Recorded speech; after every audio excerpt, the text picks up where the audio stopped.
Assalamualaikum warahmatullahi wabarakatuh. Salam sejahtera bagi Anda semua, para subscriber, dan pemirsa YouTube dimanapun berada. Semoga Anda semua selalu diberikan kesehatan, keselamatan, dan rizki berlimpah. Amin. Sebelum kita lanjutkan pembahasan kita hari ini, terlebih dahulu kami meminta Anda semua untuk memberikan sedekah subscribe pada channel ini dengan cara tekan tombol subscribe warna merah di bawah video ini, dan aktifkan tombol lonceng notifikasinya. Agar kami bisa terus berbagi informasi hukum, konsultasi hukum, dan berbagi tambahan edukasi hukum secara gratis kepada semua masyarakat luas. Terima kasih. Baik sahabat-sahabat subscriber semuanya, sobat-sobat santuy, pada kesempatan kali ini saya akan menjawab pertanyaan dari sahabat subscriber yang menyampaikan pertanyaan berkaitan dengan masalah warisan. Pertanyaannya seperti ini, saya tampilkan. Pertanyaan dari Sobat Hidayat Al-Hidayah, di mana inti dari pertanyaannya yaitu apa yang harus dilakukan ketika penyelesaian sengketa warisan ini tidak selesai dengan cara musyawarah kekeluargaan. Apa yang harus dilakukan oleh penanya atau sahabat kita ini? Baik, berkaitan dengan warisan ya, sengketa warisan khususnya, apabila dengan cara-cara musyawarah kekeluargaan tidak dapat diselesaikan, tidak ada titik temu, maka harus dilakukan atau dapat dilakukan upaya hukum litigasi, yaitu dengan cara menggugat melalui pengadilan. Bagi yang beragama Islam, warga negara yang beragama Islam, maka gugatannya diajukan melalui pengadilan agama. Dan untuk warga negara yang beragama selain Islam, maka tunduk dan patuh terhadap hukum perdata ataupun juga hukum adat, dan penyelesaiannya yaitu di pengadilan negeri.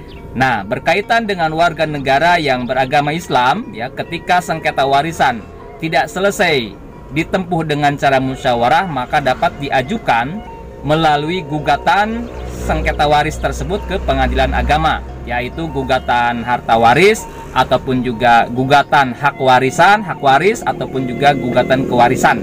Ya, jadi harus diajukan ke pengadilan agama. Nah, apa saja yang harus disiapkan untuk mengajukan gugatan tersebut? Nah, perlu diperhatikan juga ketika kita akan mengajukan gugatan warisan tersebut ke pengadilan agama, maka pastikan kita sudah memiliki bukti-bukti surat ataupun juga ada saksi-saksi yang mendukung kebenaran atas gugatan kita tersebut. Nah, biasanya dokumen-dokumen yang diperlukan untuk mendukung gugatan warisan kita tersebut diantaranya sudah pasti adalah KTP, kemudian juga kartu keluarga, akta lahir dari penggugat atau para penggugat, kemudian juga buku nikah dari almarhum dengan istri ataupun juga suaminya, kemudian juga surat keterangan meninggal dunia dari kelurahan atau desa setempat di mana almarhum itu meninggal, kemudian juga surat keterangan ahli waris dari desa atau dari kelurahan setempat yang menerangkan bahwa para penggugat ini atau penggugat ini adalah benar ahli waris dari almarhum yang meninggal tadi. Nah, kemudian juga selain itu kita harus menyiapkan juga bukti-bukti surat lainnya. Misalkan kalau objek sengketanya berupa tanah, setidaknya kita mengetahui kalau sudah bersertifikat, sertifikatnya nomor berapa, atau misalkan belum bersertifikat, kita sebutkan alasnya apa. Apakah SPPT ataupun juga AJB, sebutkan SPPT-nya nomor berapa, AJB-nya juga disebutkan. Nah, kemudian kita juga harus mencantumkan objek lokasinya, harus kita cantumkan secara rinci, secara detail. Di mana objek lokasinya, alamat lengkapnya kita cantumkan. Kemudian juga batas-batas tanah yang dipersengketakan tersebut juga harus dicantumkan secara akurat dan benar. Timur, utara, barat, dan selatan itu juga harus dicantumkan secara akurat dan benar.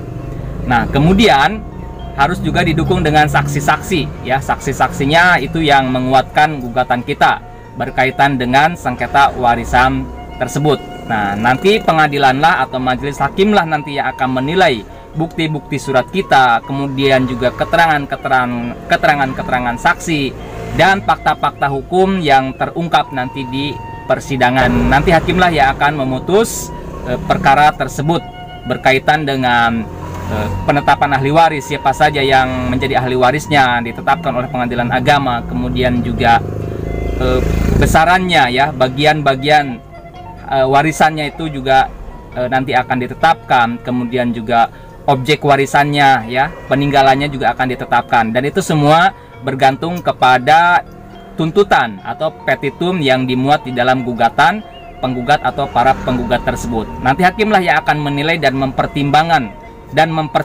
dengan pertimbangan hukumnya, apakah gugatan penggugat atau para penggugat itu diterima untuk seluruhnya atau hanya sebagiannya saja. Jadi pada intinya ketika sengketa warisan tersebut tidak diselesaikan dengan cara musyawarah kekeluargaan, maka dapat ditempuh dengan upaya litigasi, yaitu menggugat melalui pengadilan agama bagi warga negara yang beragama Islam atau ke pengadilan negeri bagi yang beragama selain Islam yang tunduk terhadap hukum perdata ya, warisan secara perdata dan juga hukum adat. Itu yang dapat saya sampaikan, mudah-mudahan bisa berguna dan bermanfaat bagi teman-teman yang memiliki permasalahan sengketa warisan ini dan tidak memiliki cukup waktu untuk mengurus gugatan yang memerlukan waktu yang relatif tidak sebentar, perlu berbulan-bulan ya, sekitar hampir 5-6 bulan penyelesaian perkara di tingkat pertama itu. Maka teman-teman bisa menggunakan jasa advokat atau jasa pengacara. Nah, bagi teman-teman yang memerlukan jasa pengacara untuk menyelesaikan sengketa warisan ini, silahkan bisa menghubungi pengacara santuy ya, untuk dapat membantu permasalahan hukum Anda semua ataupun juga yang berkaitan dengan sengketa waris untuk mengajukan gugatan warisan dan lain sebagainya. Silahkan hubungi nomor kontak yang ada di kolom deskripsi di bawah ini. Sampai jumpa di video-video selanjutnya. Billahi taufiq wal hidayah. Wassalamualaikum warahmatullahi wabarakatuh.